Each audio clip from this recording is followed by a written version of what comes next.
Bismillahirrahmanirrahim. Alhamdulillahirabbil alamin wa afdhalus salati wa taslim ala sayyidina Muhammadin wa ala alihi wa sahbihi ajma'in. Allahumma akhrijna min dhulumatil wahmi wa akrimna binuril fahmi waftah alina bi ma'rifatil ilmi wa sahil akhlaqana bil hilmi waj'alna mimman yastami'una al-qawl fayattabi'una ahsanah. Wa ba'd.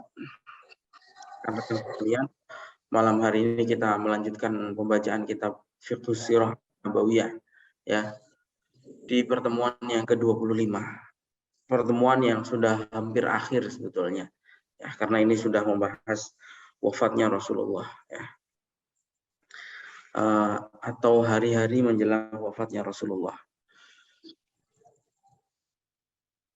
Qala al-musannif rahimahullah wa nafa'ana bihi wa bi ulumi fid dharain amin. Silahkan teman-teman buka kitabnya ya di halaman 487 ya.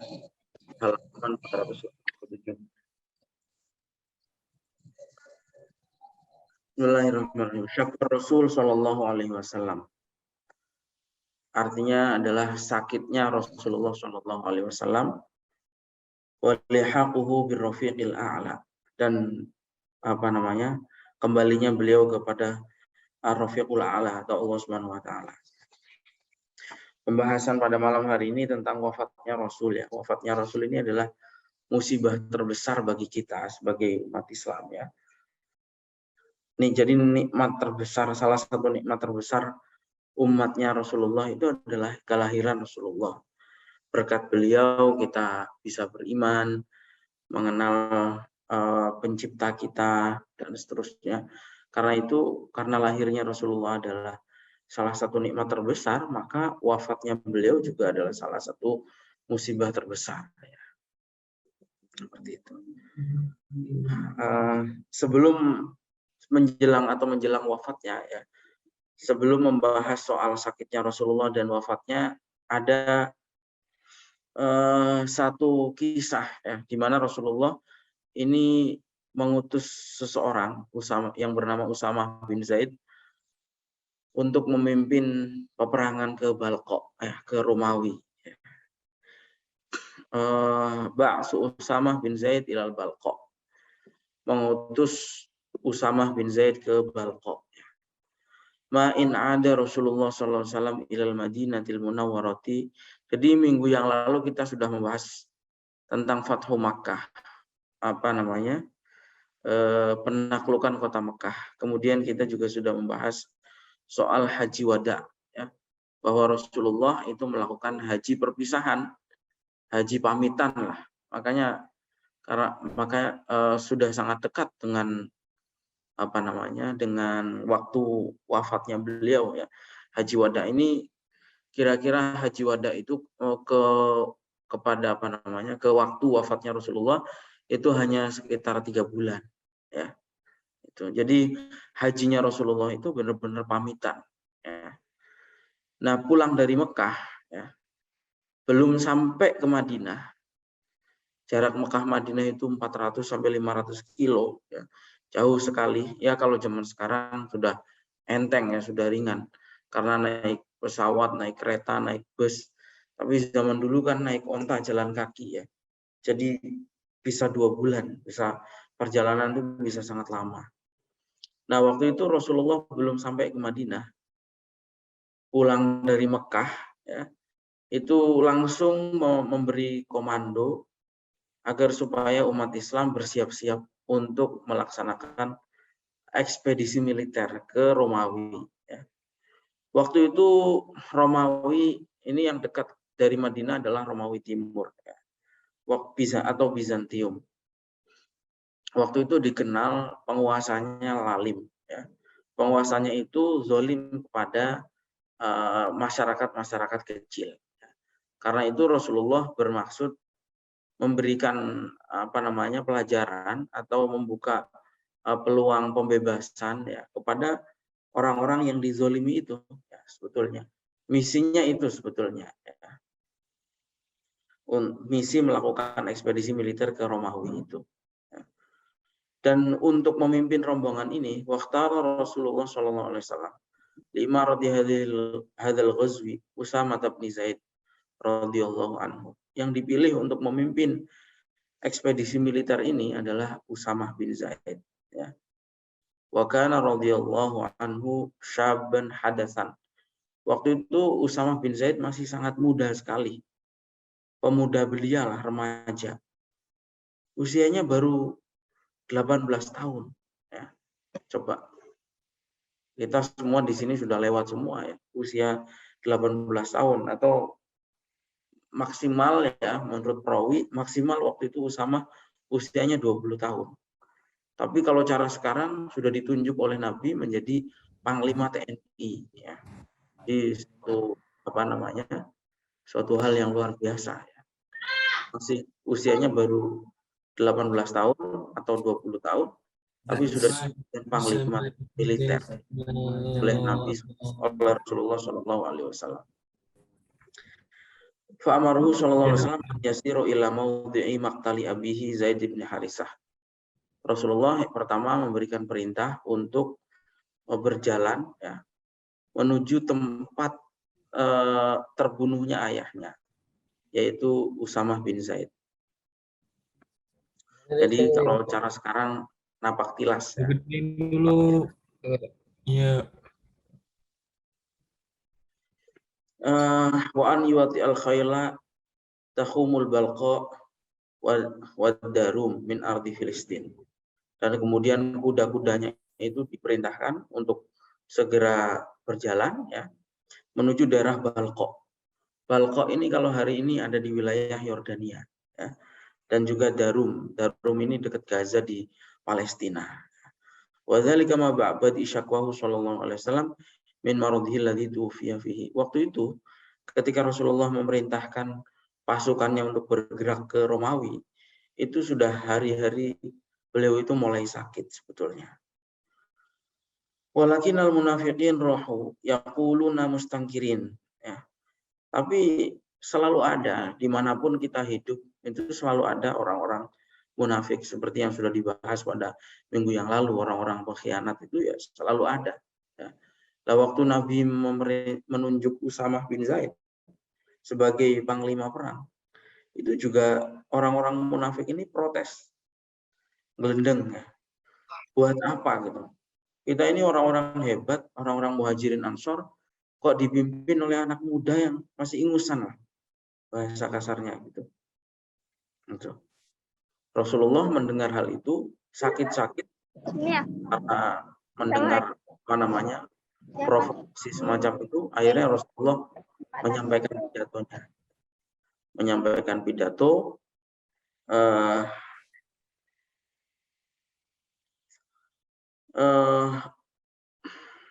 kata dalam posisi kepalanya ini dibalut, ya, dengan kain.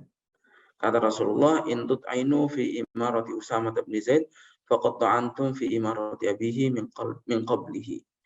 Wa imullah in kana la khaliqan biha. Wa imullah in kana la ahabbun nasi ilayya.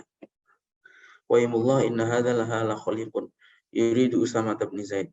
Wa imullah in kana la ahabbuhum ilayya min ba'dihi wa usikum bihi fa innahu min salihikum. Kalau kalian memang nggak setuju sama keputusan saya menunjuk Usamah sebagai panglima, maka kalian juga berarti menjelek-jelekan ayahnya. Demi Allah, itu kata Rasulullah. Dia adalah seorang yang berbakat. Dan dia adalah orang yang saya cintai. Itu. Fatahajjazan nas. Tapi akhirnya kemudian setelah Rasulullah menyampaikan pidatonya, umat Islam kemudian waktu itu sahabat kemudian mempersiapkan perjalanan, ya. Orang-orang muhajirin ansor semuanya berkumpul menuju keluar Madinah, dan kemudian mendengar bahwa Rasulullah itu sakit. Mereka kemudian mendirikan tenda, berkemah dulu, ya.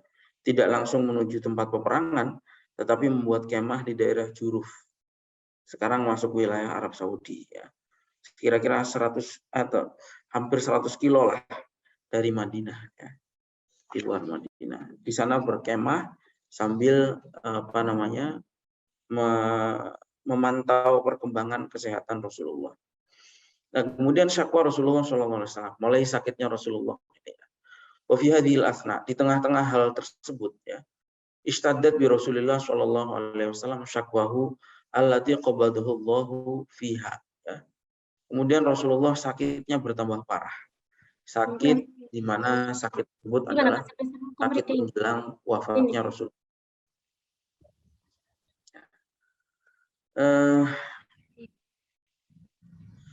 Fa aqamal jaysh hunaka yang turun nama Allah qadin fi hadzal amri. Wa kana bida'u syakwahu, awal sakitnya adalah sebagaimana diriwayatkan oleh Ibnu Ishaq.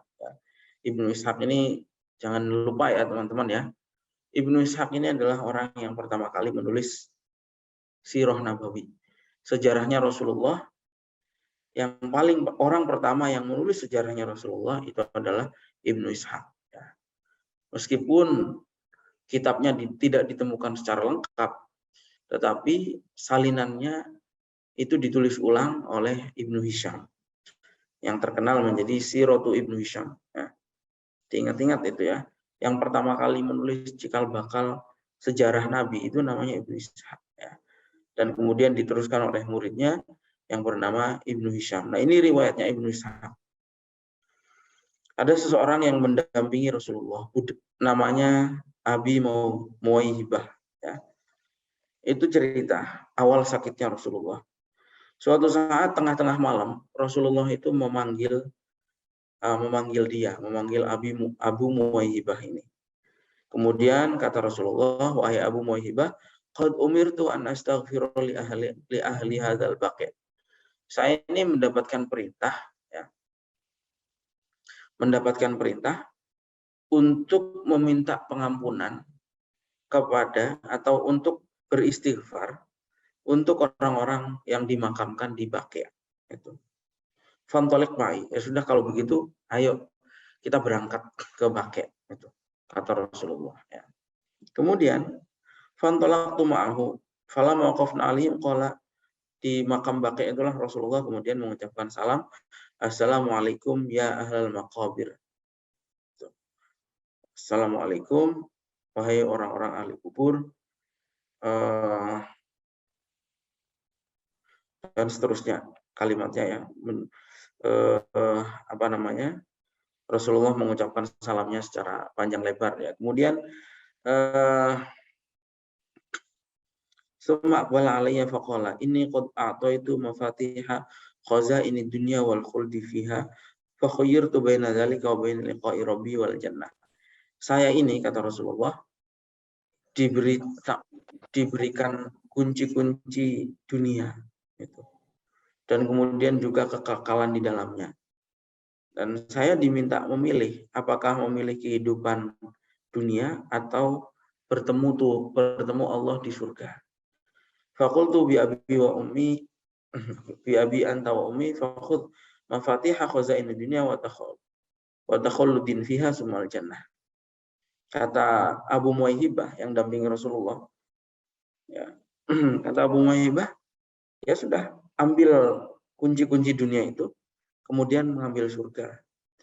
Tapi kata Rasulullah, enggak, wahai Abu Muwaihibah, saya lebih memilih untuk bertemu Allah dan surga.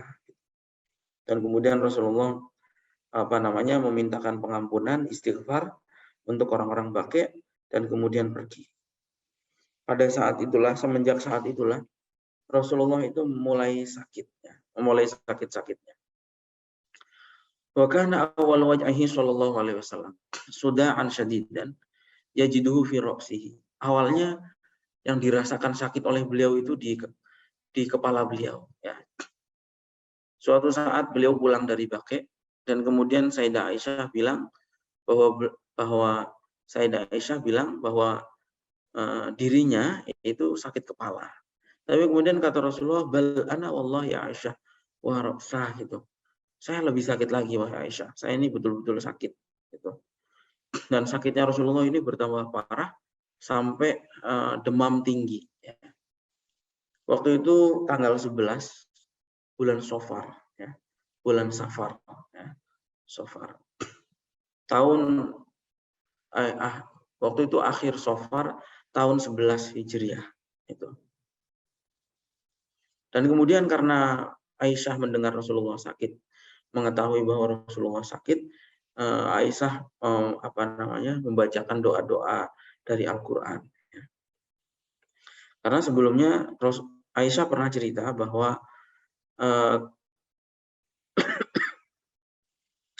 Rasulullah itu ketika sakit itu membacakan ayat-ayat Al-Qur'an yang berisi permohonan perlindungan kepada Allah. Karena itu ketika Aisyah melihat Rasulullah sakit, Aisyah juga melakukan hal yang sama, ya, membacakan ayat-ayat yang berkaitan dengan meminta kesembuhan. Waktu Rasulullah sakit, itu awalnya sedang berada di rumahnya istri beliau yang bernama Maimunah. Tapi kemudian istri-istri beliau bermusyawarah dan akhirnya memutuskan bahwa kelihatannya Rasulullah lebih nyaman kalau masa sakitnya ini dihabiskan di rumahnya Aisyah, di rumahnya Sayyidah Aisyah. Karena Sayyidah Aisyah itu adalah istri yang paling beliau cintai. Dan istri-istri beliau sepakat dengan hal tersebut. Akhirnya dari rumah Sayyidah Maimunah, Rasulullah ini dipapah, dituntun oleh Fadl bin Abbas dan Ali bin Abi Thalib menuju rumahnya Sayyidah Aisyah. Di rumah Sayyidah Aisyah itulah sakitnya Rasulullah bertambah parah. Dan Rasulullah sudah mengerti atau merasakan bahwa para sahabat itu sudah mulai khawatir. Karena itu Rasulullah kemudian bilang, tolong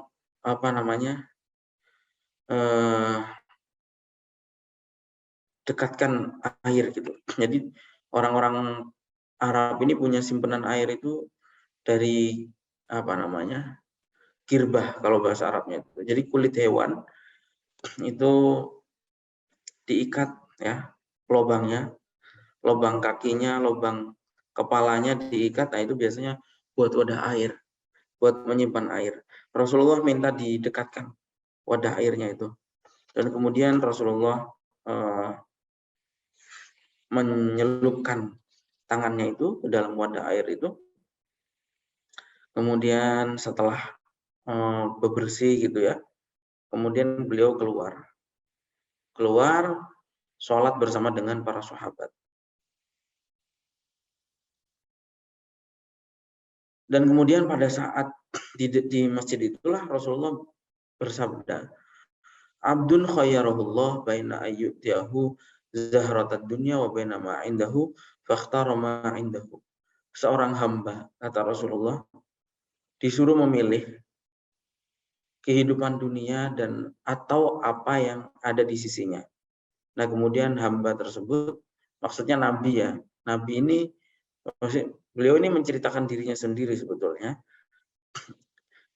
Disuruh memilih kesenangan dunia atau kesenangan yang ada di sisi Allah.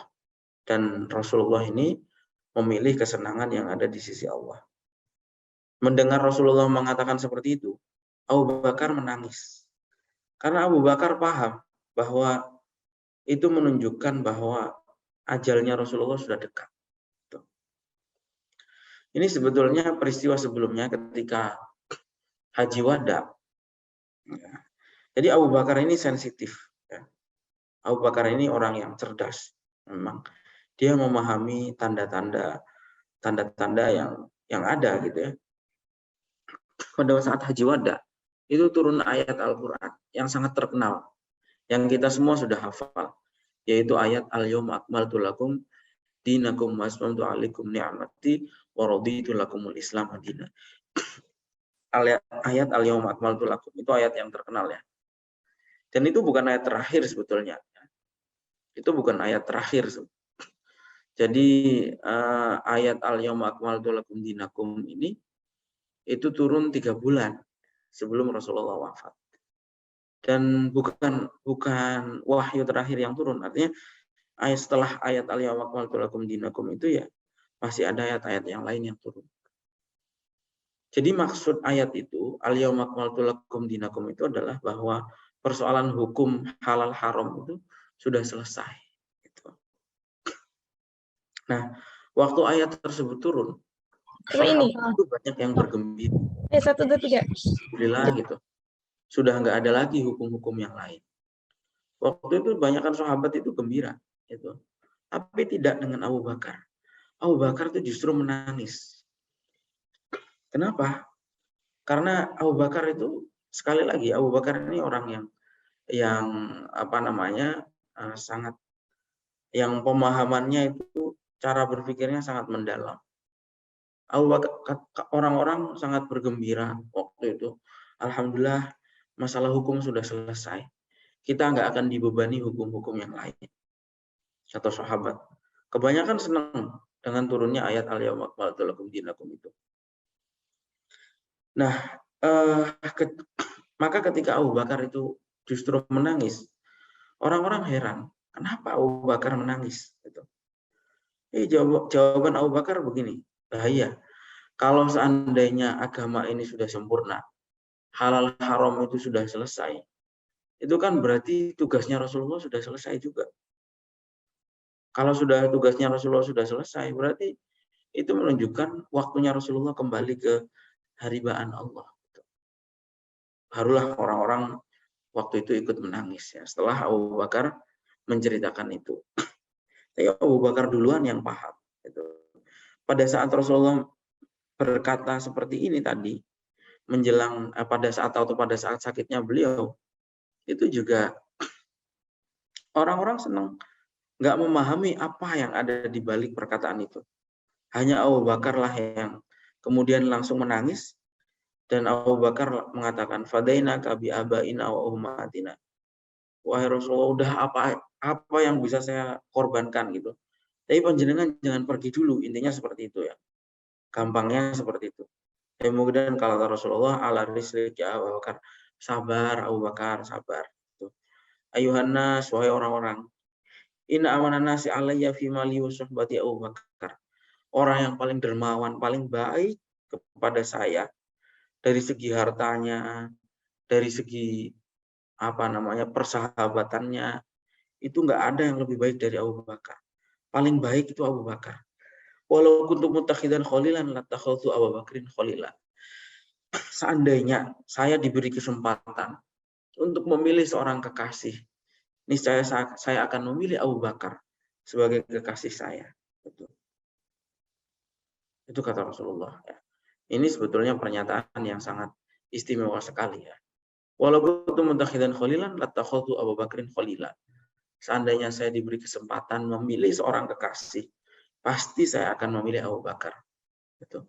Walakin ukhuwatul Islam. Tapi di Islam yang diajarkan adalah persaudaraan atau persaudaraan ukhuwah Islamiyah. La tabqiyanna fil masjidi khawkhatun ila khawkhatu Abu Bakar. Ya. Kemudian Rasulullah minta di masjid, dulu kan masjidnya terbuka di sekitar Masjid Nabawi itu. Tapi kemudian Rasulullah memerintahkan ditutup semua pintunya mulai sekarang kecuali pintunya Abu Bakar.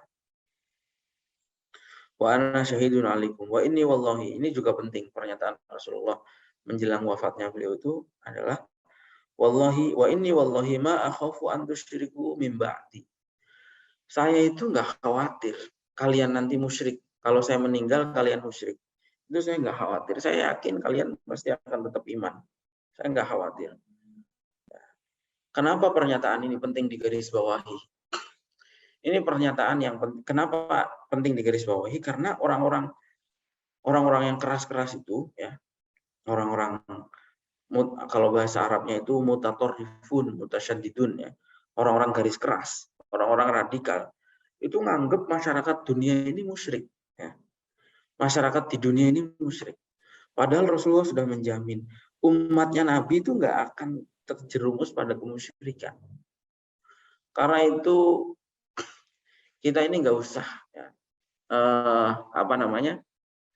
jangan terpengaruh atau jangan ikut-ikutan atau harus meluruskan orang-orang yang kerjaannya memusyrikkan sesama muslim. Itu harus diluruskan. Kenapa? Jaminannya sudah ada dari Rasulullah. Bahwa Rasulullah itu sudah nggak khawatir umatnya jatuh kepada kemusyrikan, itu sudah nggak khawatir. Karena itu orang mengatakan bahwa wah orang sekarang sudah musyrik, udah meninggalkan Islam, itu nggak benar. Itu menyalahi jaminannya Rasulullah bahwa umatnya beliau itu pasti akan menjaga imannya dan tidak akan jatuh kepada kemusyrikan. Jadi kita juga begitu, nggak usah khawatir. Gitu. Nggak usah khawatir terhadap kemusyrikan, apalagi sampai menuduh ya saudara-saudaranya yang sesama Muslim itu sebagai orang-orang musyrik. Ya, na'udzubillah. Sudah ada jaminannya bahwa umatnya Nabi Muhammad nggak akan jatuh pada kemusyrikan. Wis mau percaya Pancasila, mau NKRI, mau apapun, itu nggak sampai membuat orang itu menjadi musyrik. Mau tawasul, mau apapun, tidak sampai orang itu menjadi musyrik. Sudah ada jaminannya dari Rasulullah. Ma akhafu an tusyriku min ba'di. Saya nggak khawatir kalian musyrik sepeninggal saya. Walakinni akhsha alaikumud dunya an tanafasu fiha. Justru yang saya khawatirkan itu kalian berlomba-lomba atau rebutan dunia. Gitu. Ya. Nah, ini yang terjadi sekarang. Justru yang sekarang dikhawatirkan oleh Rasulullah itu yang terjadi adalah umat Islam itu egois atau ya egois dalam hal dunia, saling berebut dunia. Coba lihat negara-negara sekarang ya. Negara-negara Muslim di Timur Tengah maupun di manapun itu berlomba-lomba dalam hal menumpuk atau memamerkan kekayaan. Negara paling kaya, paling mewah di dunia itu bukan negara non-Muslim, negara Muslim. Ya. Kalau kita lihat kota terglamor di dunia, itu Dubai. Itu mayoritasnya Muslim. Dan Dubai itu masih disusul oleh kota-kota yang lain. Oleh Abu Dhabi, oleh Doha di Qatar. Sekarang Arab Saudi tidak ingin ketinggalan. Bangun kota yang sangat modern. Ya, yang namanya Neom. Ya, kota baru namanya Neom. Jadi itu justru sekarang ini yang terjadi dan yang dikhawatirkan oleh Rasulullah adalah umat Islam berlomba-lomba mengumpulkan dunia, berebut dunia. Sementara mereka tidak peduli dengan saudara-saudaranya yang sesama Muslim yang menjadi orang-orang miskin. Jadi kalau tadi negara terkaya itu Muslim, negara Muslim, yang termiskin itu juga negara Muslim. Yaman itu salah satu negara termiskin di dunia. Orang-orang kelaparan di mana-mana ya, di Yaman. Itu. Nah, oke. Nah, kemudian setelah menyampaikan pesan-pesan tadi, Rasulullah kemudian kembali ke rumah, masuk ke rumah itu. Waktu di rumah itu Rasulullah bilang kepada Aisyah, tolong panggil Abu Bakar. Gitu. Dan sehingga saya mau menulis sesuatu ya. Tolong panggil Abu Bakar, saya mau menulis sesuatu ya. Pesan mungkin mau nulis semacam surat wasiat lah kira-kira seperti itu. Kemudian karena saya khawatir kata Rasulullah ada orang yang nantinya merasa lebih berhak menggantikan saya dibandingkan Abu Bakar. Padahal Allah dan orang-orang mukmin itu menghendaki pengganti saya adalah Abu Bakar. Seperti itu ya. Tapi kemudian ketika Rasulullah minta kertas dan alat tulis ya, minta sesuatu untuk menulis lah, waktu itu mungkin belum ada kertas ya, pakainya pelepah kurma atau batu atau tulang belulang ya. Orang dulu kan menulisnya sebelum ada kertas itu ya di tulang belulang, di pelapah kurma atau di batu-batuan. Ya. Nah, kemudian ketika Rasulullah meminta alat tulis, orang-orang saling berdebat itu. Orang-orang berdebat begini, itu ada yang mau ngambilkan, tapi juga ada yang tidak setuju dengan alasan Rasulullah ini sudah sakit, itu sudah tidak kondusif lah untuk menulis sesuatu. Itu. Sedangkan kita ini kan sudah punya Al-Quran, sudah kita pegang saja Al-Quran itu. Kemudian akhirnya mereka berdebat dan sampai terjadi sedikit keributan. Ketika ada keributan itulah kemudian Rasulullah bilang kumu, ya sudah kalian pergi sudah. Itu. Walam ya'ud Rasulullah sallallahu alaihi wasallam yutiqul khuruj ila sholati ma'an nas. Semenjak saat itu Rasulullah sudah nggak kuat. Ngimami sholat itu sudah nggak kuat. Dan akhirnya Rasulullah bilang, memerintahkan muru Abu Bakrin fal yusolli binas. Perintahkan Abu Bakar untuk mengimami sahabat, mengimami sholat jamaah. Tapi kemudian kata Rasulullah, wahai Rasulullah, inna Abu Bakrin rajulun asifun, ay raqiqun, wa innahu idza qama maqamaka lam yakad yasma'un nas. Wahai Rasulullah, ya. Begini Rasulullah, Abu Bakar itu orang yang sangat lembut dan sangat sensitif. Kalau dia berada di tempat biasa Anda ngimami sholat, itu pasti Abu Bakar tidak akan kuat itu membaca ayat. Dan orang-orang nggak akan dengar bacaannya Abu Bakar itu. Tapi kemudian Rasulullah maksa, muru Abu Bakrin fal yusolli binas. Ditawari Umar, nggak mau. Ditawari ini. Rasulullah tetap, udah pokoknya perintahkan Abu Bakar menggantikan saya menjadi imam sholat. Itu.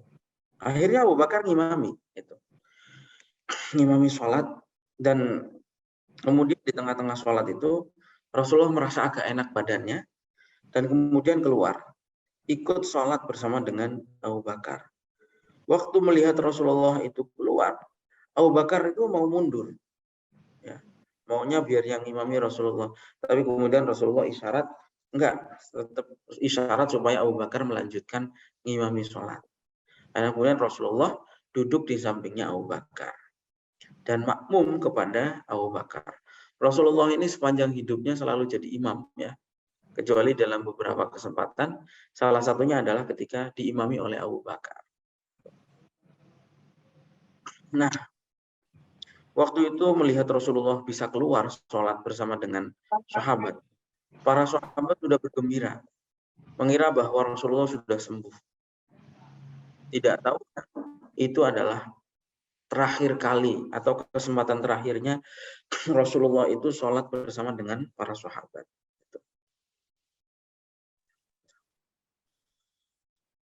Ibnu Mas'ud waktu itu menjenguk Rasulullah, ya, pergi ke rumah, dan kemudian oleh Ibnu Mas'ud tangannya Rasulullah ini dipegang. Wahai Rasulullah, kata Ibnu Mas'ud, saya lihat panjenengan sakitnya luar biasa. Kemudian kata Rasulullah, iya, saya ini sakit, bahkan saya ini merasakan sakit lebih daripada kalian. Dalam hadis yang lain Nabi mengatakan bahwa cobaan yang diterima oleh para nabi, sakit yang diterima oleh para nabi, itu jauh melebihi orang biasa. Jadi kalau kita sakit, itu sebetulnya ringan dibandingkan dengan sakitnya para nabi dan para wali. Kan diterangkan dalam satu makalah, asyadul bala al-anbiya fal amsal fal amsal. Jadi cobaan terberat, cobaan hidup terberat itu ya nabi, cobaannya nabi. Lalu kemudian di bawahnya cobaannya para sahabat, kemudian cobaannya para ulama, para wali. Baru kemudian orang-orang rendahan seperti kita ini cobaannya sudah ringan sebetulnya. Ya. Karena apa? Karena bala itu turun ditanggung dulu oleh para nabi, ditanggung oleh para wali, ditanggung oleh para ulama, nyampe ke kita sudah ringan sebetulnya. Tapi karena kita ini orang-orang lemah, kita ini sering mengeluh seperti itu. Padahal tidak ada apa-apanya. Kata Rasulullah, saya ini sakit. Bahkan sakit saya itu lebih daripada kalian. Nah, kemudian kata Ibnu Mas'ud, kalau begitu panjenengan dapat pahala lebih besar. Kata Rasulullah, iya, saya dapat pahala lebih besar. Karena apa? Ini juga penting, ya. Ma min muslimin. Ini penting dihafalkan oleh kita untuk ngadem-ngadem ketika kita ini mendapatkan ujian, apapun ujian itu. Ma min muslimin yusibuhu adan min maradin fama siwahu illa haqqallahu bi sayyi'atahu kama tahuddu syajarah waraqaha. Siapapun orang muslim yang mendapatkan ujian, apapun ujian itu, sakit sampai kena duri, itu kecuali Allah mengambil dosa-dosanya. Itu sama seperti rontoknya daun-daun dari pohon. Penting, ya, makanya ini kalau sakit ya nggak usah mengeluh. Sakit alhamdulillah, dosanya dikurangi. Itu harus seperti itu ya berpikirnya gitu. Karena apapun, karena kita ini dapat ujian sekecil apapun itu mengurangi dosa kita. Gitu. Ya, sampai terkena duri itu aja kita bisa dikurangi dosa kita. Seperti itu ya. Rasulullah itu pada saat sakit menutupi wajahnya dengan kain. Tapi suatu saat Rasulullah buka kain itu. Dan kemudian Rasulullah pesan supaya Rasulullah bilang Allah itu melaknat orang-orang Yahudi dan Nasrani. Kenapa? Karena orang-orang Yahudi Nasrani itu menjadikan kuburan para nabinya dijadikan masjid. Intinya apa? Intinya Rasulullah pesan sebelum wafatnya beliau, pesan supaya kuburannya beliau nanti itu jangan dijadikan masjid.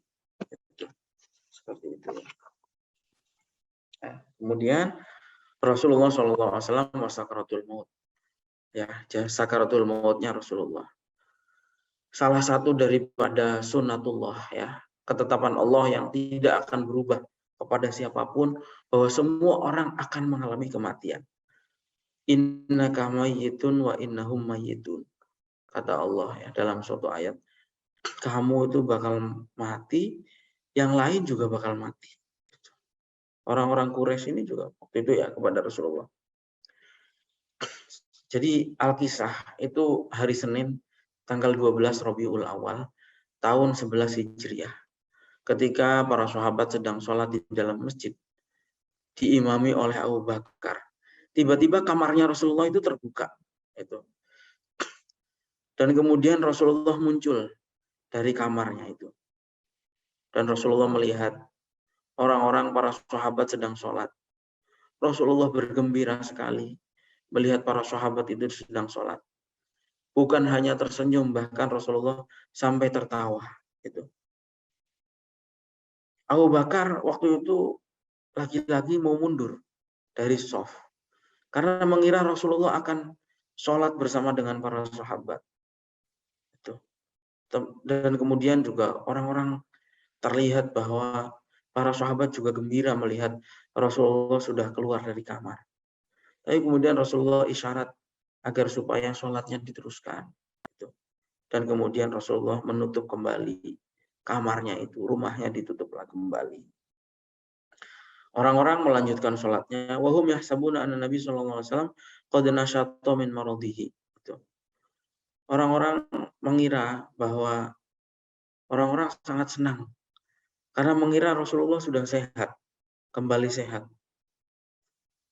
Tidak tahu bahwa itu adalah pandangan terakhir Rasulullah melihat para sahabatnya. Faqad aada alaihi salatu wassalam fattaja'a ila hujri Aisyah. Setelah Rasulullah melihat para sahabat sholat itu, Rasulullah masuk kembali ke kamar dan kemudian rebahan. Rebahan di atas tubuhnya Sayyidah Aisyah. Kemudian Rasulullah minta diambilkan air lagi. Ambilkan air. Diambilkan air oleh Sayyidah Aisyah dan kemudian air itu diusapkan ke wajahnya. Rasulullah bilang, la ilaha illallah, innal mauti sakaratun. La ilaha illallah, tiada Tuhan selain Allah. Sesungguhnya menjelang kematian itu ada yang namanya sakaratul maut ya. Wa kanat Fatimah radhiyallahu anha ra'at minhu dzalik. Fatimah putrinya Rasulullah, putri tercinta Rasulullah, waktu itu ada di samping Rasulullah. Dan kata Sayyidah Fatimah, wa kurba abah gitu. Aduh, sakit sekali wahai ayahanda gitu. Tapi kemudian kata Rasulullah, laisa ala abika qurabun ba'da hadzal yaum. Tenang Fatimah, nanti setelah ini saya sudah enggak sakit lagi. Saya tidak akan sakit lagi setelah hari ini. Ini hari terakhir saya sakit, kata Rasulullah. Dan kemudian Aisyah bilang dalam riwayat lain, waktu Rasulullah menjelang wafat itu sudah berkumpul antara keringat saya dengan keringat Rasulullah. Waktu itu Abdurrahman ini adiknya Sayyidah Aisyah ya, Abdurrahman bin Abi Bakar, itu masuk ke rumah ingin menjenguk dan di tangannya ada siwak. Padahal Rasulullah sudah menjelang sakaratul maut. Melihat siwak, itu Rasulullah seakan-akan menunjukkan rasa pengen gitu. Maka kemudian kata Aisyah, mau diambilkan? Gitu. Kata Rasulullah isyarat, iya diambilkan. Akhirnya diambil siwak itu, ya. Ini menunjukkan bahwa siwak ini memang sangat dianjurkan. Bahkan menjelang sakaratul maut, Rasulullah masih meminta siwak. Siwak itu kalau dulu pakai kayu arok ya. Kalau sekarang ya sudah pakai pasta gigi, itu sama saja siwak ya. Nah, makanya di dalam kitab-kitab para ulama menulis bahwa salah satu keutamaan menggunakan siwak itu adalah kemudahan pada saat sakaratul maut. Makanya kita harus rutin menggunakan siwak atau gosok gigi karena itu mempermudah pada saat sakaratul maut. Nah, kemudian dilembutkan. Siwak ini siwak masih baru ya, dilembutkan oleh Sayyidah Aisyah dan kemudian dipakaikan untuk Rasulullah.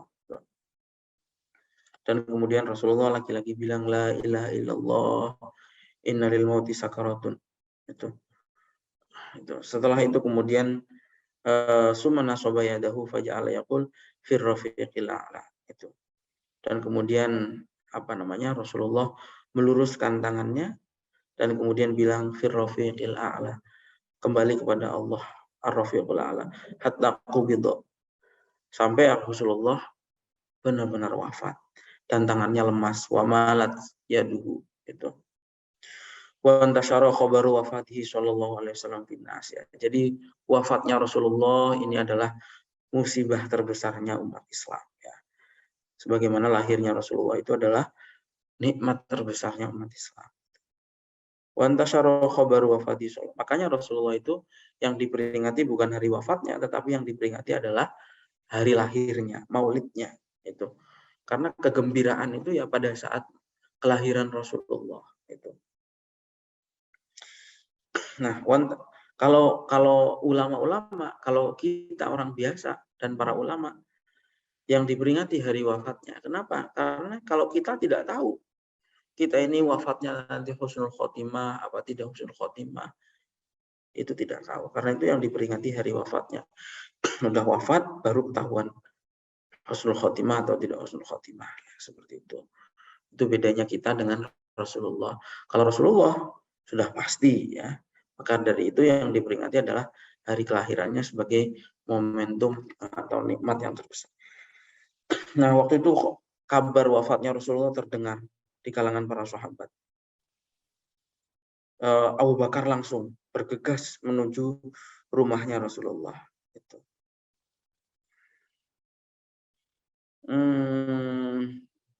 Abu Bakar nggak mau bicara. Abu Bakar waktu itu diam saja, nggak ngomong apapun.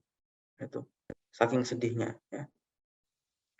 Dan kemudian Rasulullah diberi ditutupi baju, dikafani maksudnya ya. Kemudian dicium oleh Abu Bakar. Itu juga disunahkan kalau ada orang wafat, terutama yang tentu yang bukan ajnabi ya, bukan orang yang non mahram, itu dicium keningnya. Ya. Itu hukumnya sunnah. Ya. Orang tua wafat, paman wafat misalnya, ya. Atau siapa wafat, sunnah dicium keningnya. Gitu. Dan kemudian Abu Bakar menangis. Itu. Wahbi abi anta ummi la ismallah alaika mutatayat. Ya Allah, wahai Rasulullah, sekarang panjenengan sudah wafat. Itu. Dan wafat ini nggak mungkin terjadi dua kali. Sekarang sudah wafat dan nggak akan wafat lagi. Tapi kemudian Umar pidato. Itu. Pidato menyampaikan bahwa nggak benar yang mengatakan Rasulullah wafat, nggak benar. Rasulullah tidak wafat. Tapi Rasulullah itu cuma pergi sebentar. Seperti perginya Musa bin Imran dulu. Tapi nanti akan kembali. Gitu. Umar itu ngamuk. Pokoknya Umar mengatakan Rasulullah nggak wafat. Ketika kata Abu Bakar, sabar wahai Umar. Sabar dulu. Diam dulu. Saya Umar nggak memperhatikan. Umar tetap saja bilang marah. Itu. Tapi kemudian ketika Abu Bakar melihat Umar nggak mau diajak bicara, akhirnya Abu Bakar berpidato sendiri. Sampai akhirnya orang-orang berkumpul dan meninggalkan Umar. Abu Bakar bilang, amma ba'd ayuhan nas, wahai orang-orang, para sahabat. Siapapun dari kalian yang menyembah Muhammad, Muhammad sudah wafat sekarang. Tapi ya, kalau kalian memang menyembah Allah, Allah itu selalu hidup dan tidak akan mati gitu. Kemudian Abu Bakar membacakan ayat wa ma Muhammadun illa rasul qad khalas min qabli rusul afa immat aw qutilan qalabtum ala aqabikum. Muhammad itu cuma utusan Allah. Sebelum Muhammad ya ada utusan-utusan Allah yang lain sebelumnya. Afa immat aw qutilan qalabtum ala aqabikum. Ketika Abu Bakar membacakan ayat itulah kemudian orang-orang baru sadar. Seakan-akan orang-orang baru mendengar ada ayat tersebut. Jadi saking sedihnya, orang-orang sampai lupa bahwa Allah sudah menegaskan Nabi Muhammad itu juga nantinya akan wafat. Gitu. Saking sedihnya ditinggal oleh Rasulullah, para sahabat itu sampai lupa ada ayat itu yang memperingatkan bahwa suatu saat kelak Rasulullah ini juga akan mati, akan wafat. Umar juga akhirnya mengatakan, wallahi demi Allah, saya itu seakan-akan nggak pernah dengar ayat itu sampai Abu Bakar membacakannya. Dan ketika saya mendengar Abu Bakar membaca ayat itu, saya langsung lemas, saya langsung jatuh ke tanah, kaki saya lemas semua. Itu menerima kenyataan bahwa Rasulullah sudah wafat. Jadi seperti itu ya. Para ulama sudah sepakat bahwa Nabi ini wafat di usia 63 tahun. Ya.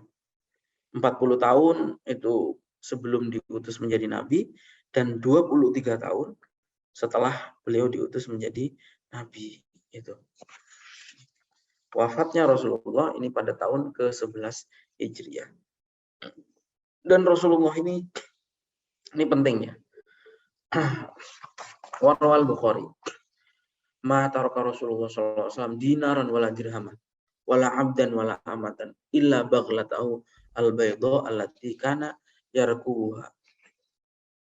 Jadi Rasulullah itu wafat tidak meninggalkan apa-apa. Enggak punya dinar, tidak punya dirham, tidak punya hamba sahaya, tidak punya budak, tidak punya amat. Satu-satunya yang ditinggalkan oleh Rasulullah itu adalah himarnya, keledainya Rasulullah yang biasa beliau naiki.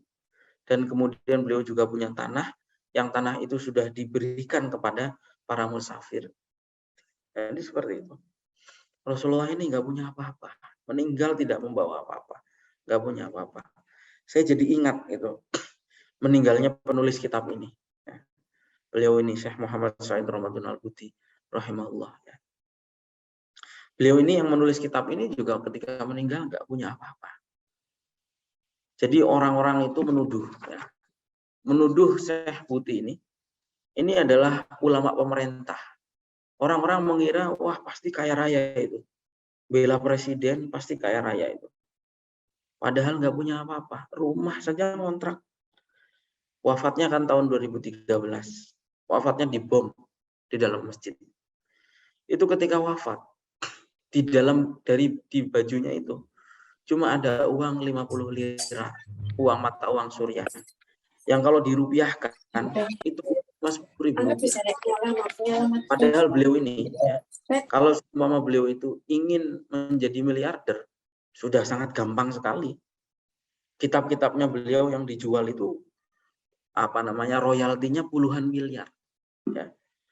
Tapi beliau nggak pernah menyimpan hartanya itu, menggunakannya untuk kepentingan pribadi, itu nggak pernah. Kecuali mengambil secukupnya. Ketika beliau wafat, orang-orang baru tercengang. Oh ternyata beliau ini rumahnya masih ngontrak. Mobil aja nggak punya. Ya. Mobil aja tidak punya. Padahal beliau ini ulama besar. Ya. Kitabnya banyak, murid-muridnya banyak. Tapi rumah tidak punya, rumah masih ngontrak. Mobil tidak punya. Yang saya lihat hal kecil itu adalah kaos kaki beliau yang sering saya pandang itu, kaos kakinya saja sudah lubang.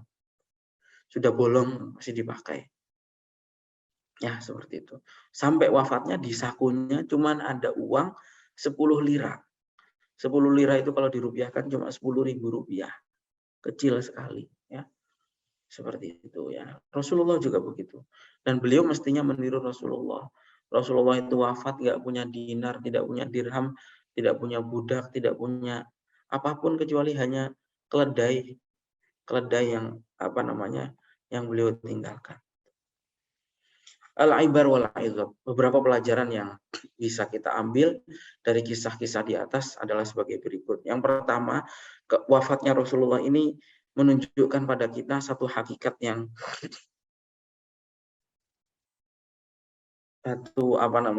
sunnatullah yang tidak terbantahkan, yaitu bahwa kematian dan sakaratul maut itu adalah kenyataan yang menimpa semua orang. Kullu nafsin dha'iqatul maut. Itlaqan la qayyida fihi. Ketika Allah menyatakan kullu nafsin dha'iqatul maut, semua yang bernyawa pasti akan merasakan kematian. Itu tidak ada pengecualian sama sekali. Dari dulu sampai sekarang, orang-orang itu ya takut dengan kematian, membenci kematian, karena itu orang-orang yang nggak beriman itu ya berusaha bagaimana caranya dia bisa terus hidup. Dari dulu sampai sekarang. Bahkan sekarang ketika teknologi sudah maju, teknologi pun tidak bisa membantu manusia menghindari kematian. Anda tahu, ya, sampai hari ini riset-riset yang riset-riset untuk bagaimana caranya manusia itu bisa hidup selamanya itu terus-terusan dilakukan. Yang namanya stem cell dan lain-lain, bahkan ya Elon Musk, ya, orang terkaya di dunia hari ini, Elon Musk, terus yang punya Google, yang punya Microsoft, itu orang-orang itu termasuk pendonor, ya, donatur penelitian gimana caranya manusia itu nggak bisa meninggal, ya. Gimana caranya manusia itu bisa hidup selamanya, ya nggak pernah berhasil sampai hari ini. Kemajuan teknologi kesehatan semaju apapun tidak bisa menyelamatkan manusia dari kematian. Karena itu kematian itu adalah satu kenyataan yang tidak terbantahkan bagi siapapun yang bernyawa. Dan semua orang merasakan sakaratul maut, tidak terkecuali. Hanya saja tentu ada yang mudah meninggalnya, ada yang sulit. Ya. Karena itu kita sering berdoa, Allahumma hawin alaina fi sakaratil maut, ya. Mudahkan pada saat menghadapi sakaratul maut. Coba sesekali kita itu melihat ibroh itu orang yang mau meninggal kita dampingi supaya kita mengambil pelajaran bagaimana sakaratul maut itu, ya. Saya udah beberapa kali dampingi orang mau meninggal dan macam-macam, ya. Orang mau meninggal, ada yang mudah, ada yang sulit, ada yang ya seakan-akan tidak ada sakaratul mautnya, ya, karena saking ringannya, ya tentu ada. Tapi orang beriman itu, kenapa orang beriman ini ringan sakaratul mautnya? Karena orang beriman itu ketika akan menjelang wafatnya, itu sudah ditunjukkan tempatnya di surga, sehingga rasa sakitnya itu nggak terasa. Sebagaimana Nabi ketika sakaratul maut tadi, ya memang ada sakitnya, ada. Tapi ringan ketika mengingat, ya Allah, dakwah saya sudah ada hasilnya, ada buahnya. Para sahabat melihat sahabat sholat jamaah, gitu. Orang sudah beriman, di mana-mana Islam menjadi agama yang hidup, ya ramai. Rasulullah itu meringankan beban ketika sakaratul maut. Dan kita ini walaysa li ahadin alla yuksiru min dzikril maut, dan nggak ada pengecualian bagi siapapun orangnya kecuali memperbanyak mengingat mati, ya. Nggak tua, nggak muda, ya. Kita ini jangan mentang-mentang masih muda, ya. Kematian bisa menimpa siapapun, ya. Dan kapanpun tidak ada yang tahu, ya. Jadi gini, ya. Yang jadi persoalan adalah pernah ada riset begini. Di riset ternyata semua orang itu tahu bahwa atau yakin bahwa dirinya itu akan meninggal. Yang tidak banyak tahu adalah bahwa orang itu tidak menyangka kematiannya itu sudah dekat. Masing-masing kita ini nggak merasa bahwa kematian kita ini sudah dekat. Itu mungkin kematian itu besok pagi, mungkin minggu depan, mungkin berapa hari lagi, ya. Itu jarang sekali bahwa orang merasa pasti mati. Itu iya, itu orang itu sadar bahwa semuanya pasti mati. Tapi mungkin kita ini merasa matinya 30 tahun lagi, matinya 40 tahun lagi, itu jarang sekali yang bisa mengingat atau berusaha atau menyadari bahwa kematiannya itu sudah dekat. Seperti itu. Padahal kematian itu bisa menimpa siapa saja.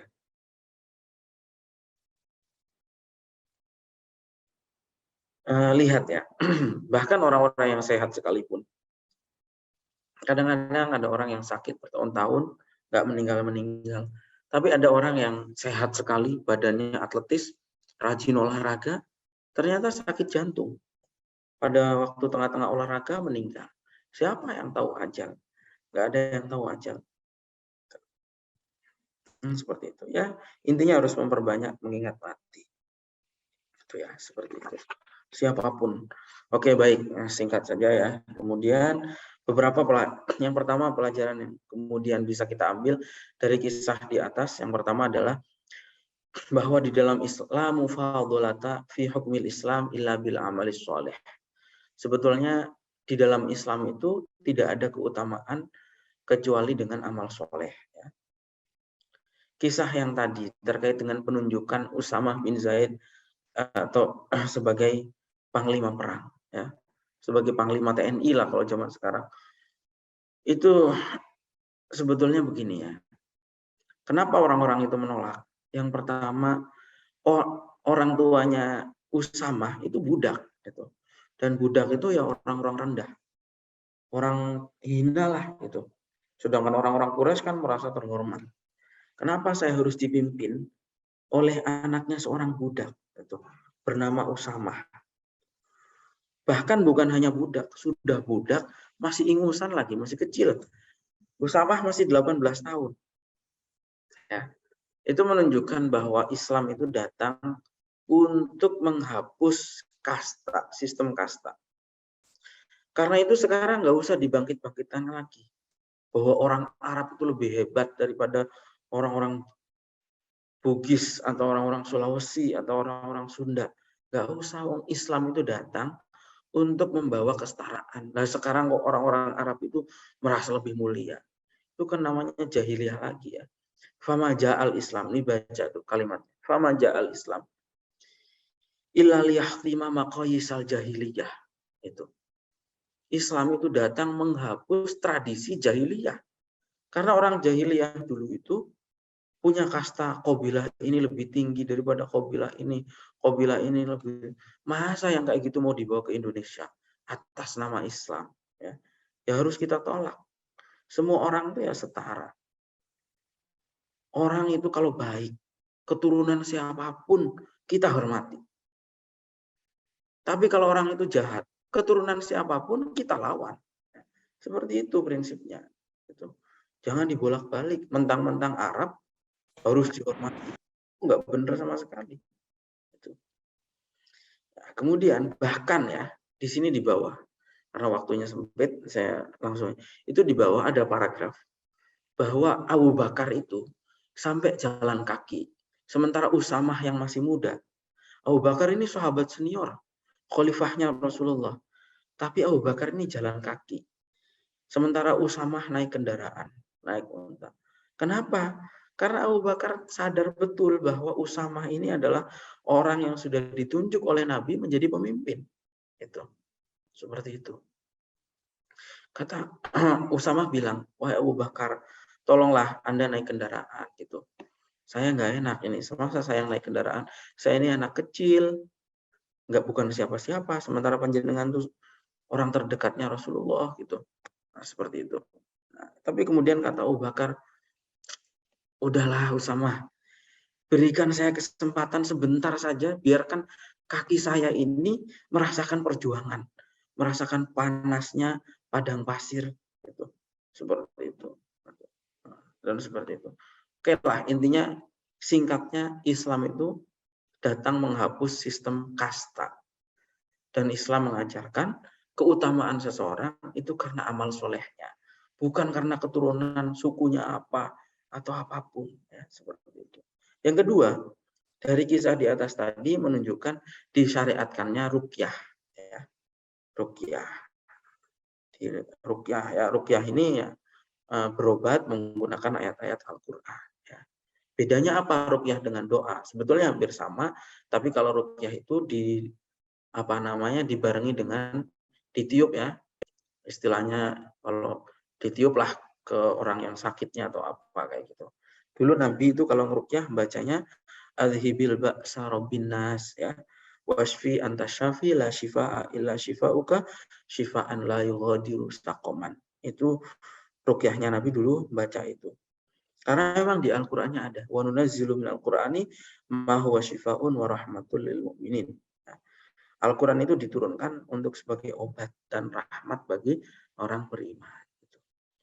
Bahkan orang meruqyah itu boleh mengambil upah. Gitu. Nah, gitu seperti itu ya. Nah, yang namanya sihir itu juga ada. Gitu. Dan sihir ruqyah ini juga penawar sihir. Sihir ini benar-benar ada. Rasulullah sendiri pernah terkena sihir. Ada yang bilang nggak mungkin Rasulullah terkena sihir atau sihir itu nggak ada. Itu nggak mungkin gitu karena sakit itu dari Allah. Iya, sakit itu dari Allah. Tapi sihir itu juga dari Allah gitu. Yang membuat orang sakit itu bukan sihirnya tapi Allah gitu. Sama seperti dulu musim Covid. Ada yang nggak percaya Covid, wah nggak mungkin nggak ada Covid itu. Yang bikin meninggal ya Gusti Allah. Ya Allah, ya benar, yang bikin meninggal ya Allah.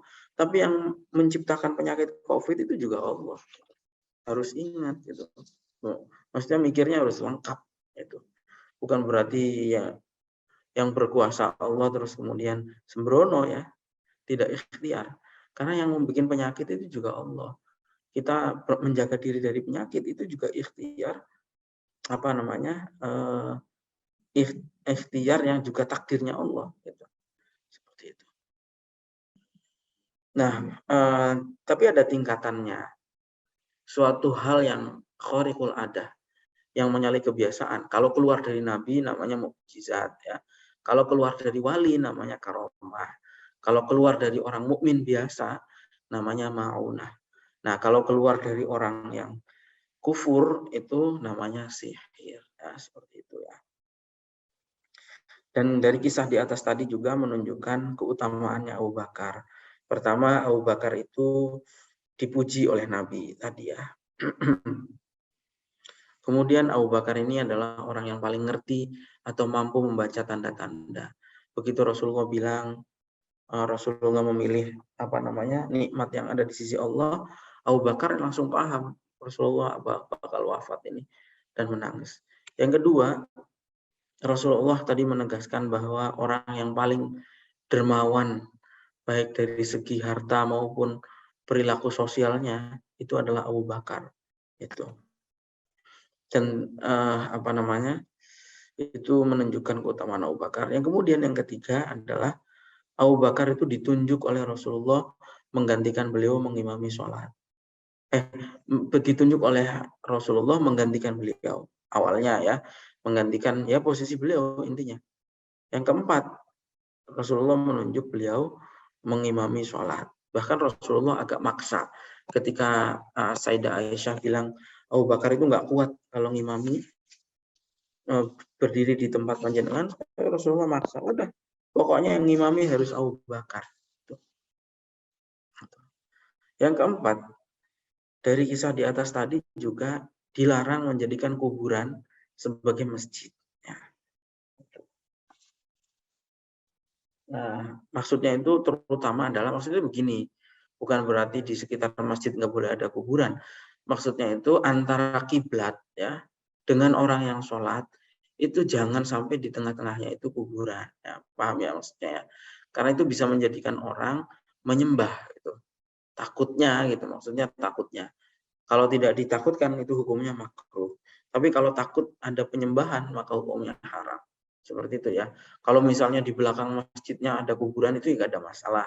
atau di sampingnya ada kuburan nggak ada masalah, atau di depan tapi di luar pengimaman misalnya nggak ada masalah juga. Tapi kalau di tengah-tengahnya orang sholat, antara kiblat dan orang sholat itu di tengah-tengahnya ada kuburan, nah itu yang hukumnya haram. Seperti itu ya. Yang kelima adalah bahwa Rasulullah itu juga merasakan sakaratul maut. Dan Rasulullah menjelang sakaratul maut itu melihat sahabatnya dulu untuk terakhir kalinya. Tujuannya adalah untuk meringankan beliau merasakan sakaratul maut. Ya. Seperti itu. Dan betul-betul yang terakhir, catatan terakhirnya adalah bahwa Allah itu termasuk bagian dari hikmahnya Allah adalah menjadikan pandangan terakhirnya Rasulullah atau akhir momentum pertemuan atau kebersamaan di dunia antara para sahabat dan Rasulullah itu adalah pada saat sholat. Itu menunjukkan tingginya nilai ibadah sholat. Ya, seperti itu. Dan kita harus selalu mengingat janji itu, janji sholat itu dengan Rasulullah, di mana Rasulullah sudah ridho dan tersenyum melihat umatnya itu sholat. Itu seperti itu ya. Baik, alhamdulillah sudah selesai ya. Ini ada beberapa chat ya. Saya pernah baca hadis populer, jika tidak memberatkan umatku, maka aku akan perintahkan kepada mereka agar bersiwak setiap kali hendak mereka sholat. Yang saya ingin tanyakan, adakah penjelasan dari hadis? Iya, sebetulnya begini. Makanya jadi gini, itu kan hadisnya begini, laula an asyqa ala ummati la amartuhum bisiwak, kata Nabi. Seandainya saya tidak khawatir memberatkan umat saya pasti akan memerintahkan umatku itu bersiwak, perintah wajib ya. Tapi maksudnya di situ gimana? Penjelasannya gimana? Penjelasannya adalah bahwa siwak itu sunnah muakkadah, sunnah yang ditekankan, sunnah yang mendekati kewajiban. Itu. Apakah wajib apa tidak? Ya tidak wajib sebetulnya. Tapi sunnah ini, sunnah hukumnya, bersiwak itu hukumnya sunnah. Tapi sunnahnya adalah sunnah yang mendekati kewajiban. Kasus ketika siwak itu hukumnya wajib adalah ketika mulut kita ini najis. Satu-satunya hal yang bisa membersihkan itu adalah siwak. Maka harus bersiwak. Misalnya contoh lah ya. Gigi kita ini misalnya berdarah, kan najis ya. Satu-satunya hal yang bisa membersihkan itu pasta gigi misalnya. Atau sikat gigi. Maka hukumnya sikat gigi itu hukumnya wajib. Adapun ketika mulut kita ini sudah suci, maka siwak itu hukumnya sunnah. Sunnah tapi sunnah muakkadah. Apakah siwak memudahkan seseorang menghafal atau membaca Al-Quran? Iya, betul. Salah satu keutamaan siwak atau salah satu faedah daripada bersiwak itu adalah menguatkan hafalan kita. Itu. Maka dari itu kita, ya, terutama yang masih punya kegiatan menghafalkan, atau kita semua kan pasti punya lah. Pasti kita ini ya ingin ingatan kita ini kuat, pasti ya. Salah satu caranya adalah kita rajin bersiwak. Seperti itu. Rajin bersiwak. Karena itu rajin bersiwak itu memperkuat ingatan, memperkuat hafalan ya. Penting ya, seperti itu. Karena kan gini, sebetulnya salah satu yang membuat kita itu lupa itu kalau penjelasan di kitab Ta'limul Muta'allim itu karena ada gumpalan dahak atau itu ya di dalam otak kita itu, dan salah satu yang membuat itu bisa mencair adalah siwak itu ya. Kemudian bagaimana hukum atau pandangan Islam bagi perempuan yang menjadi pemimpin, dan apa makna luas dari firman Allah ar-rijalu qawwamuna. Jadi gini, kalau soal pandangan Islam tentang pemimpin perempuan nggak ada masalah. Tapi dalam hal pemimpin tertinggi, misalnya presiden atau jabatan tertinggi, itu ulama berbeda pendapat. Ada yang mengatakan nggak ada masalah, ada yang mengatakan dilarang. Sebetulnya dasarnya karena ada hadis. Hadis itu mengatakan begini, la yufliha qaumun walau amrohum imro'ah. Tidak akan berjaya suatu kaum yang dipimpin oleh perempuan. Tapi hadis ini dianggap bermasalah. Bermasalah dalam hal ada seorang perawi yang namanya yang namanya itu siapa namanya Bakar bin Habib, itu sangat politis. Dan waktu itu agak menyerang Sayyidah Aisyah katanya gitu.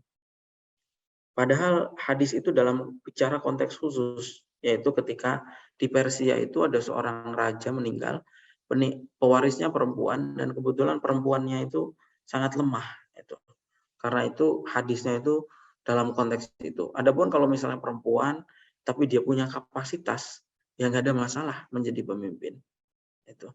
Kalau masalah ar-rijalu qawwamuna itu adalah karena tanggung jawab nafkah. Karena maksudnya gini, ar-rijalu qawwamuna, kebanyakan para mufasir itu memaknai ar-rijalu itu bukan dengan laki-laki, tapi sifat kelaki-lakian dalam hal maksudnya kemampuan memimpin gitu. Seperti itu. Kemudian berikutnya, sebelum Rasulullah mengalami sakaratul maut, terlebih dahulu malaikat mencabut nyawa memberikan dua pilihan. Seandainya Nabi memilih untuk tetap di dunia, apakah hal demikian melanggar ketetapan Tuhan? Ya, enggak seperti itu juga. Jadi gini, malaikat itu memberi pilihan, tapi seperti pamit sebetulnya. Kan kematian itu sudah pasti. Malaikat tuh cuma nanya, pengen wafat sekarang atau nanti? Itu seperti itu maksudnya. Maksudnya pengen tetap di dunia dulu sementara, atau mau wafat sekarang. Tuh. Kemudian Nabi milih wafat sekarang. Karena Nabi pikir nanti wafat, sekarang juga wafat. Ya mending sekarang. Seperti itu. Dan ya wafatnya Rasulullah itu musibah benar. Tapi wafatnya Rasulullah juga mengandung anugerah yang banyak gitu. Itu seperti itu. Ketika Rasulullah wafat, para sahabat tidak langsung mengurus jenazah Nabi. Bahkan para sahabat sibuk mencari pemimpin pengganti beliau. Poin penting apa yang bisa kami ambil dari kisah ini? Bukankah salah satu kewajiban seorang muslim dan muslim lainnya adalah mengurusi jenazah? Ya, jadi persoalan pertama di dalam Islam itu peninggalannya Rasulullah memang adalah persoalan politik ya. Ya, bahkan yaitu Nabi itu wafat hari Senin, dimakamkan baru hari Rabu ya. Seperti itu. Karena memang itu hal yang paling sensitif pada saat itu. Ya. Kalau tidak diantisipasi, mungkin dampaknya bisa sangat serius. Sudah diantisipasi dan sukses saja, itu kan perpecahan politik itu berimbas pada perpecahan akidah, ya. Perpecahan aliran. Adanya Sunni, Syiah, Khawarij, itu kan imbas daripada perpecahan politik sebetulnya. Sebetulnya bukan persoalan agama, persoalan politik ditarik. Syiah itu siapa?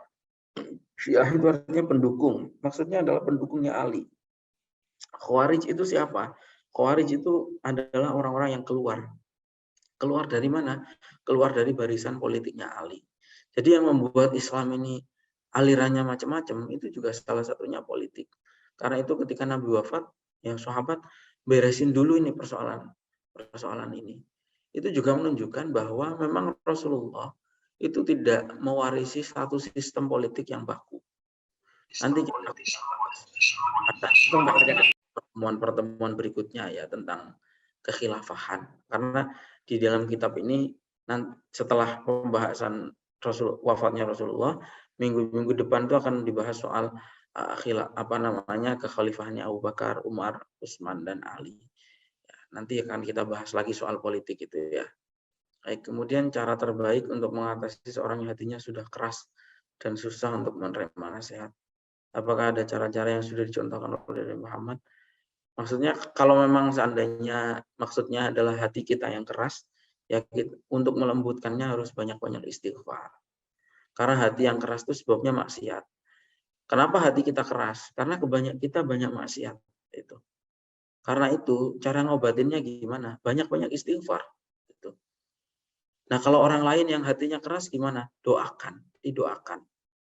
Nabi itu dulu bukan hanya dakwah secara lisan, mendoakan juga. Contohnya Umar. Umar tuh dulu keras sekali. Ya. Tapi kemudian Nabi itu selalu mendoakan, Allahumma a'izil Islam bihadil umarain, kata Nabi. Ya Allah, bangkitkan kejayaan Islam itu dengan salah satu Umar. Waktu itu ada dua Umar. Umar bin Hisham dan Umar bin Khattab. Jadi Nabi ini juga mendoakan. Dakwahnya Nabi ini juga dengan doa. Kita juga begitu. Suatu saat kelak kalian punya murid kalian nakal-nakal, naudzubillah. Itu kalau bukan hanya diajari secara ikhtiar lahir, tapi juga harus didoakan. Seperti itu. Lihat orang yang keras nggak bisa dinasehati, ya didoakan. Kalau yang keras kita sendiri, istighfar. Banyak-banyak istighfar. Oke, kemudian selain rasa sakit, sebelum beliau wafat, apakah Rasulullah selama hidup beliau juga pernah merasakan sakit? Jika iya, kalau beliau pernah sakit, berapa kali beliau sakit selama hidupnya? Oh ya, ini penting sekali. Padahal tadi mau saya terangkan ini, tapi saya kelewat. Ini untung ditanyakan. Jadi gini, sebetulnya sahabat tuh agak kaget dengan sakitnya Rasulullah. Kenapa? Karena Rasulullah itu nggak punya riwayat sakit. Itu yang perlu kita ketahui ya. Maksudnya gini, nggak ada riwayat sakit itu riwayat sakit yang yang serius lah gitu. Sebetulnya kalau sakitnya Rasulullah itu ya tetap mengalami sakit, namanya manusia ya. Tapi gini, Nabi itu sebelum-sebelumnya tidak, meskipun sakit, tidak pernah mengeluh. Ya. Ini kalian harus tahu, ada hadisnya Nabi itu mengatakan begini, imshi bidaika ma masyabika. Itu. Kata Nabi, imshi bidaika. Kalau sakit ya udah sakit aja, maksudnya dibawa aktivitas. Jadi Rasulullah sakit apa enggak? Sakit. Tapi orang lain tidak tahu. Kenapa? Karena Rasulullah tidak mengeluh. Tapi Rasulullah itu sakit, meskipun beliau sakit, beliau tetap bawa aktivitas. Ingat waktu perang Khandaq, ya. Rasulullah itu ya belum makan berhari-hari, sakit mestinya. Tapi kan Rasulullah nggak bilang ke siapapun, beliau cuma membalut perutnya itu dengan batu untuk mengganjal perutnya itu. Ya, seperti itu. Ya, jadi kayak gitu. Rasulullah sakit apa enggak? Ya sakit, tapi tidak mengeluh. Itu intinya ya. Maka ketika Rasulullah itu sakit menjelang wafat, sahabat-sahabat tuh kaget. Bagaimana cara anak muda menanggapi sebagian kelompok yang memakai dalil Quran? Inilah hukum Allah. Apakah dalil ini dipakai untuk mengkafirkan hukum negara Indonesia? Yaitu jadi gini, itu penjelasannya sebetulnya panjang, tapi sekilas saja begini. Ada yang namanya akidah itu hakimiyah, berhukum hanya dengan hukum Allah. Dasarnya selain inil hukmu ilalillah, surat Yusuf ayat 40, itu juga Al-Maidah ayat 44. Wa man lam yahkum bima anzalallah fa ulaika humul kafirun. Ayat Al-Maidah 46 47, wa man lam yahkum bima anzalallah fa ulaika humul zalimun wa man lam yahkum bima anzalallah fa ulaika humul fasiqun. Penjelasannya bagaimana? Kayak itu dulu ya. Sebetulnya ayat ini itu dipakai bukan hanya di masa kita sekarang. Pada masanya Sayyidina Ali, ya, sahabat Ali bin Abi Thalib. Ayat ini itu sudah dipakai untuk mengkafirkan Ali bin Abi Thalib. Jadi kalau kita hari ini dikafirkan, nggak usah heran. Zaman itu, ya, zamannya Ali bin Abi Thalib. Ali bin Abi Thalib itu sudah dikafirkan oleh orang-orang Khawarij dengan menggunakan ayat ini. Nah, penjelasannya bagaimana? Penjelasannya sebetulnya panjang, tapi ringkasnya begini. Ayat itu turun sebetulnya adalah untuk orang-orang Yahudi Nasrani. Kenapa? Karena waktu itu jadi asbabun nuzulnya, orang-orang Yahudi itu ketika ada orang-orang yang hina atau orang-orang yang rendahan itu melakukan pelanggaran, itu dihukum. Tapi ketika yang melakukan itu orang-orang terhormat, itu nggak dihukum. Kata Nabi, bukankah di Taurat itu tertulis seperti ini? Kata mereka, iya. Akhirnya turunlah ayat tersebut. Jadi turun ayatnya kepada orang-orang Ahlul Kitab, orang Yahudi sebetulnya waktu itu. Nah, penjelasan lain adalah begini. Kata ulama, iya benar bahwa hukum itu kita ini berhukum dengan hukum Allah. Tapi perlu diingat bahwa termasuk hukum Allah adalah berhukum kepada selain Allah. Ini harus dipahami, ya. Termasuk hukum Allah adalah berhukum kepada selain Allah. Kenapa? Penjelasannya begini. Di Al-Qur'an itu ada ayat. Ketika seseorang suami istri itu berseteru, bertengkar, itu kata Allah, fab'asu hakama min ahlihi wa hakama min ahliha. Berhukumlah kepada perwakilan laki-laki satu, ada juga perwakilan perempuannya. Jadi Allah yang memerintahkan kita berhukum kepada perwakilan laki-laki itu dan perwakilan perempuan. Kemudian juga di dalam ayat-ayat yang lain. Sehingga ulama menyimpulkan termasuk bagian dari hukum Allah adalah berhukum kepada selain Allah. Kita misalnya berhukum kepada undang-undang. Itu bagaimana hukumnya? Nah, penjelasannya adalah apakah itu kafir? Ya jelas tidak. Kenapa? Karena mentaati aturan, mentaati perjanjian, mentaati konstitusi, hukum, itu juga bagian daripada perintah Allah. Kita ini hidup di negara Indonesia, itu sudah ada perjanjiannya ketika mendirikan negara ini, yang unsurnya macam-macam.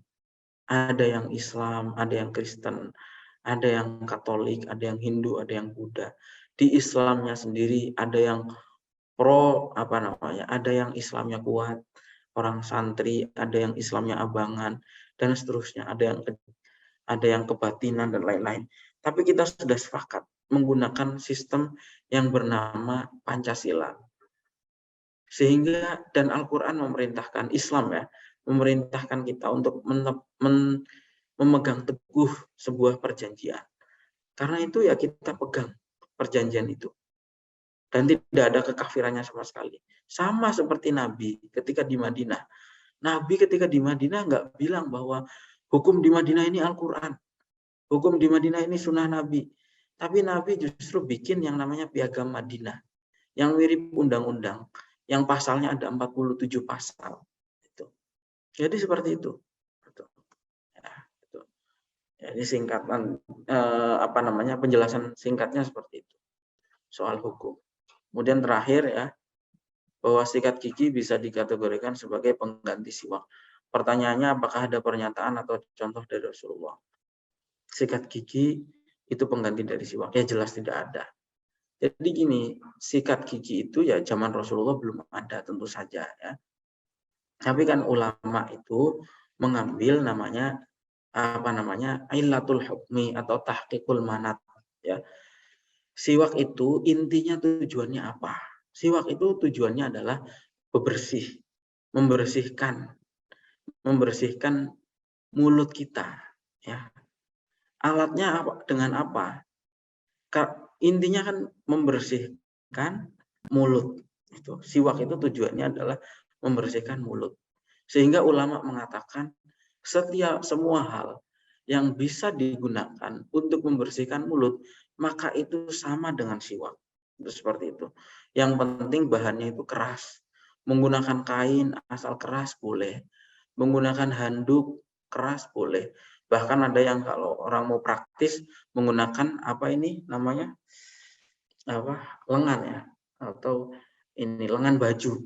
Kadang-kadang belum sholat lengan bajunya atau pakai sorban, kadang-kadang sorbannya dipakaikan siwak. Itu namanya ijtihad ya. Namanya qiyas. Nanti kita akan belajar hukum itu sebagaimana dikatakan oleh para ulama. Sumber hukum itu ada 4. Satu adalah Al-Quran. Yang kedua adalah hadis Nabi. Yang ketiga adalah ijma, kesepakatan ulama. Kenapa ijma menjadi dasar hukum? Karena Nabi mengatakan la tajtami ummati ala dhalalah. Kalau semua umat saya bersepakat, itu tidak mungkin bersepakat atas kesesatan. Sehingga ijma itu menjadi dasar hukum. Kemudian yang keempat adalah qiyas. Qiyas itu adalah menyamakan itu. Sama seperti sikat gigi dikiaskan dengan siwak. Lah dulu Nabi itu menggunakan siwak itu ya macam-macam. Kadang-kadang menggunakan kain. Nabi sendiri tidak pernah menetapkan bahwa siwak itu harus kayu arok misalnya. Nggak pernah dikatakan seperti itu. Jadi intinya apapun benda yang bisa membersihkan mulut kita itu laksana siwak. Sama seperti yang lain-lain. Zaman Nabi kan belum ada shower kalau mandi ya. Kita pakai shower itu gimana? Nggak ada tuntunannya dari Nabi. Tapi kan intinya membersihkan badan kita. Kita ini misalnya hadas besar, jinabat, diwajibkan mandi. Nabi dulu kalau mandi itu cuma satu gayung. Kita mandi satu gayung cukup nggak?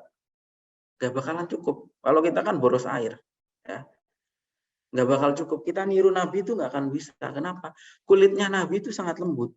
Dan ketika dialirkan air itu bisa merata. Kulitnya kita ini kan dikasih 2 ember aja belum tentu bau badannya hilang ya kata-kata. Apalagi itu ya seterusnya lah ya. Jadi itu namanya kias. Ya. Makan zaman Nabi itu ya pakai tangan. Karena memang yang dimakan oleh Nabi itu kurma. Tapi orang Indonesia punya bubur kacang, makan sop ayam, makan apalah macam-macam, nggak bisa kalau nggak pakai sendok. Karena itu meskipun tidak ada tuntunannya dari Rasulullah, makan pakai sendok itu juga tidak ada larangannya. Itu tetap mendapatkan sunnah. Kita wudhu pakai keran itu nggak ada tuntunannya dari Rasulullah. Bukan berarti tidak boleh. Ya. Nanti kita akan bahas persoalan itu ya, bahwa tidak semua yang dicontohkan oleh Rasulullah atau begini, tidak semua yang tidak dicontohkan oleh Rasulullah itu menjadi terlarang. Karena kalau semua yang tidak dicontohkan Rasulullah itu terlarang, ya akan banyak sekali suatu hal yang terlarang. Naik mobil jadi nggak boleh, karena zaman Rasulullah belum ada mobil. Naik motor jadi tidak boleh, karena zaman Rasulullah belum ada motor. Yang lain-lain. Bahkan begini, sebaliknya, tidak semua yang dilakukan oleh Rasulullah baik dilakukan oleh kita. Itu juga kita harus ingat.